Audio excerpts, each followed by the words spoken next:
Look, I'm gonna come right out and say this at the start of this video. If you are one of those people who watched and absolutely unconditionally loved the original animated series, you might want to just skip season 2 of the Netflix show entirely. And I don't say that to be mean, I say it because a lot of people nowadays really struggle to see the distinct difference between an adaptation and a recreation. This live action show was never supposed to be a one-to-one carbon copy recreation. If you go into this keeping a strict mental checklist of every single little thing they changed, you're going to make yourself miserable. And you're not going to look for any reasons why it actually works. If you can't drop the checklist, just stick to the cartoon. There's absolutely zero shame in either choice. But full disclosure, even I struggled with this while watching it. Try as I might to go in with unfiltered eyes, I found myself subconsciously checking off boxes because some things were massive hits and a whole lot of other things were glaring misses. So just a flat out rate of season 2 right now, I think I'm gonna have to put this somewhere between a 6.5 and a 7 out of 10. And honestly, that score is heavily influenced by my love of the original cartoon. Some people who are totally new to the world might rate it an 8. Hardcore purists might drag it down to a 4 or lower. It's a massive teeter-totter, and honestly, both sides are completely understandable. The Netflix show looks great, the action is incredible, and the fundamental substance is there. But the studio had to know they were walking into a minefield. Not only is Book 2 Earth considered the absolute peak of the original cartoon by most fans, but we are still carrying that deep collective trauma of that M. Night Shyamalan movie from back in the day. The judgmental eyes were always going to be fierce. But let's talk about it. Now let's start with the absolute wins. Toph was phenomenal, hands down, the absolute best character adaptation of the entire season. She brings the exact brand of youthfulness, raw power, and deliberate immaturity that she is supposed to have. And her chemistry with Aang, Katara, and Sokka was actually very entertaining. Speaking of Sokka, he got a massive, much needed upgrade this season. In season 1, the writers toned down his edge a little too much, but here they finally let him be the witty, sarcastic, slightly ridiculous comic relief he was always meant to be. His random replies and panic-induced responses to intense situations completely saved a lot of scenes for me and kept the pacing decently alive. Zuko is a whole nother massive highlight for me. Not only does he actually look more like the part this season, where he perfectly embodies that brooding, gloomy intensity, but the combat, his firebending choreography is some of the best, if not the best in the show. The flips, the twirls, the sheer momentum of how he moves shows more of his actual character through fighting than almost anyone else in the cast. And that's if you have him bend fire or wield those two swords. On the flip side, there was a couple of things amongst Azula's camp that I wasn't really too sure about. Ty Lee was great to see on screen, but I couldn't shake the feeling that they turned her more into a watered down Harley Quinn. In the cartoon, she's bubbly and lighthearted here. She almost gives the idea that she was actually meant to be an air nomad. But with this adaptation, her giggles feel cynical, borderline maniacal sometimes. They made her a little darker. May captures that classic goth monotone vibe, but the script doesn't really give her relationship with Zuko any room to breathe. The writers should have established that they had a history before his abandonment, because right now, her ultimate fealty to Azula overshadows everything else. I get that she's doing it for survival, but it kind of changes the dynamic. And that brings us to the misses, because with only 7 episodes to work with, the shortcuts the writers took feel incredibly jarring. They basically condensed the entire journey by keeping the gang locked down in Omashu for practically the entire season. We open up episode 1 and the team is immediately leading a group through the Serpent's Pass, without Toph even being in the picture yet. Appa, even though he is there, is barely seen around the first couple of episodes. And King Booby, who is one of my favorite characters in the animated series, just feels like a generic grumpy old dude here. He's just there to dump exposition on Aang about finding an earthbending teacher and move the plot along. Even Suki just randomly links up with them way too fast in my opinion. The dynamics between the main team just feel incredibly forced. Katara is consistent, but her relationship with Aang has zero organic growth. The writers clearly heard the critiques from season 1 and tried to frantically force Aang's crush into the script, but because they didn't lay that groundwork early, Katara just looks at him like the little brother she pulled out of the iceberg. And I get that that was kind of the relationship at the start, but even over time, she would glance over at him like, maybe. Or at least that's what I think. Now, Uncle Iroh even suffers a bit. He gives the lessons he needs to give, but he doesn't feel like Iroh. And the lore changes around him were a little weird to get used to. Like, instead of being a legendary founding Grand Lotus of a deep, secret society, the show has him walk up to a random group after recognizing a Lotus tile and essentially ask to join the club. Now, as much as I love story arcs, they are paying to the psychological side of how he dealt with his involvement within the war. But at the same time, did we ask for that? Was it necessary? And does that justify substituting it with other things from the original cartoon that we didn't get? And I know I'm not the only one who caught Jong Jong standing right there in that group, right? Like, we know that that's him. It was cool to see him, but making the White Lotus a group you can just spot and apply to join completely ruins the mystique of a secret society. But let's talk about the absolute deal breaker for me. This is the one adaptive choice, in my opinion, that didn't just stumble, it completely wrecked the character for absolutely no reason. The show alters the spirit library. Now it's moved to the outside walls of Omashu and requiring Aang to enter the spirit form. I was totally fine with that.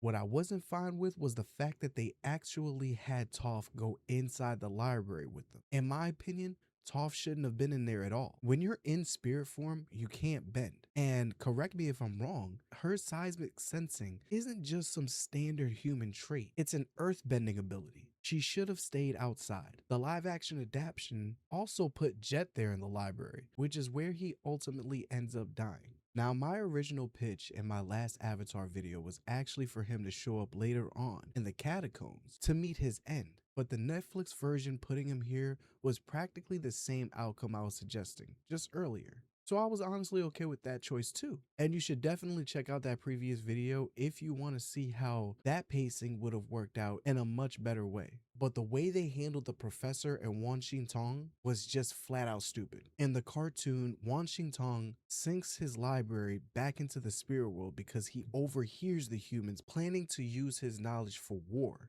It's a powerful thematic moment about the untrustworthiness of mankind. But in the Netflix show, the professor, the historian who has built an awesome, genuine friendship with Sokka throughout the season, literally turns around and snitches on the gang. He betrays his friends to the owl spirit just so he can stay in the library forever. And how does Wan Shi Tong respond? He looks at him, says humans are untrustworthy, and straight up chomps him right out of existence. It added nothing.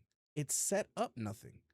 It completely assassinated the professor's character just for a cheap, shock value jump scare that completely butchered the emotional payoff of the library sequence. That is the exact type of adaptation choice that should have just been a faithful recreation. Which brings us to the finale in the Crystal Catacombs. Visually, Aang entering the Avatar state and seeing the past avatars walking up an astral mountain walkway was an incredible nod to the lore, but structurally, it feels entirely unearned. Aang just willingly jumps right into the Avatar state with zero explanation, despite the fact that his entire arc is supposed to be about struggling to control that devastating power. And the pacing of the final battle is completely frantic. Everyone somehow magically gets separated in the tunnels, and Uncle Iroh just happens to vanish in thin air, only to conveniently pop back up at the absolute last second to save Katara and Aang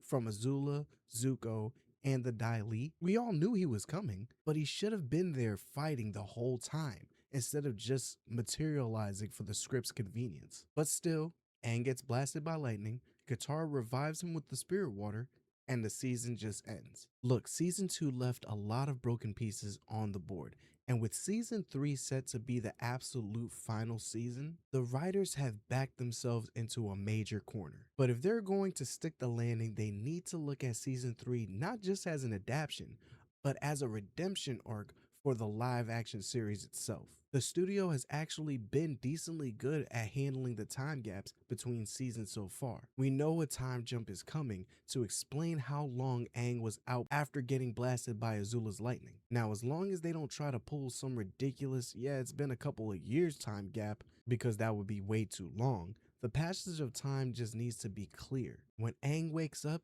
he needs to have a full head of hair. And I'm saying a full head of hair, guys. Not a little patch, not some stubble, a full head of hair that mostly covers his arrows. It isn't just an illustration thing from the cartoon. It's a vital thematic nod to his character hiding out in the Fire Nation. To do anything else would just be a slap to the face of the original show and to us fans. Now, I don't know how exactly they plan to mix and compress the timeline this time around, but there are core elements that absolutely must happen in these final episodes. We definitely need to see the gang hanging out in enemy territory, which is the perfect opportunity to build up not only Katara's character, but also acknowledge her resourcefulness. The growth strictly needs to lead them to Hama and the introduction of bloodbending. We also need to see Zhong return as an early, reluctant teacher of Aang with firebending. Of course, only for it to blow up, reinforcing Aang's deep fear of the element until his true master Zuko eventually steps in to break that trauma. Speaking of Zuko, his dynamic with Uncle Iroh is non-negotiable. Iroh needs to practically stay silent in his prison cell, giving Zuko zero validation until he finally undergoes his internal turmoil, realizing his hollow loyalty isn't what he wanted, and accepts that his true destiny is to stand alongside the Avatar and help end this war. That choice needs to culminate right around the mid-season mark with the day of Black Sun invasion. And yes, we absolutely need Sparky Boom Man. Now, whether he's hired by Zuko like in the cartoon, or they pivot the adaptation to make it to like where Toph's mom sends him as a mercenary to capture her and bring her home, I can actually get behind the change if it makes sense. While we don't need a massive Ember Island beach party episode, we do need to see the Ember Island players. Now, if they don't want to dedicate a whole episode to the meta play, they should at least have the gang pass a movie style poster for the boy in the iceberg on the street and critique it. Give us Zuko complaining about his scar being on the wrong side, Katara saying that she isn't that bubbly, and Aang realizes that a girl is playing him, all while Sokka is just off to the side absolutely losing it, laughing at how everyone is reacting to their depictions. And for Toph, put a massive wrestler on that poster to depict her. Give us Dave Bautista or Mick Foley playing live action Toph. And when she asks what she looks like and everyone tells her she looks great, let her finally use her seismic live detector sense, which they completely glossed over in season 2, to flat out call them liars. Once Zuko joins the team, they shouldn't drag out his acceptance arc, at least not for too long given the time crunch. Instead, combine certain journeys. Have Aang and Zuko stumble across the Sun Warriors and the two dragons to learn the true fundamentals of firebending while they were actively on their way to the Boiling Rock to rescue Kota, Suki, and the Kyoshi warriors, as well as other prisoners of the Fire Nation. We can also try to throw Guru Patik back into the mix to help Aang understand his chakras, and let the spiritual journey lead him directly to the Lion Turtle. Aang's moral dilemma, the fact that he's a vegetarian who values life too much to murder Fire Lord Ozai, despite everyone telling him he has to, is the ultimate emotional peak of his character, which leads him to learning energy bending. Look, when the dust settles, the final two battles of this series have to be the most epic, flawless pieces of television we've ever seen, even though we already know it's not going to measure up to what the cartoon brought us. But that is the ultimate hit or miss deal breaker for the entire franchise. We can brush off minor adaptation changes here and there, and we can even attempt to excuse the missed fundamental character developments and wisdom of characters like Iroh and Bumi that made the original cartoon what it was. But season 3 is going to be the definitive answer on whether massive Western cartoons can truly transition into the live action space. It has to deliver a great send off and a great tie off to the entire series, because even adaptations have a limit before they just flat out fail. I'm still a fan, I'm still completely invested, and I'm going to ride this train out until the very end just to see where the road leads. But that's just my take and my opinion on what season 3 needs to do to save this series. Now I want to open up the floor to you guys. What characters or stories from the cartoon do you feel absolutely must be in this final season that I might have missed? Or what did I mention that you think we can skip? Leave your comments down below. And while you're at it, if you want to see how I was able to take a 10,000 year gap and use it to start a whole new Avatar franchise that's familiar but completely fresh, check out my previous Avatar video. And if you like the creative pitches that introduce new characters into a massive universe, go ahead and check out my Flash video to see how I directly bring the Scarlet Speedster into James Gunn's DCU. Thank you guys for playing in my sandbox. This is Peter, and I'll see you next time.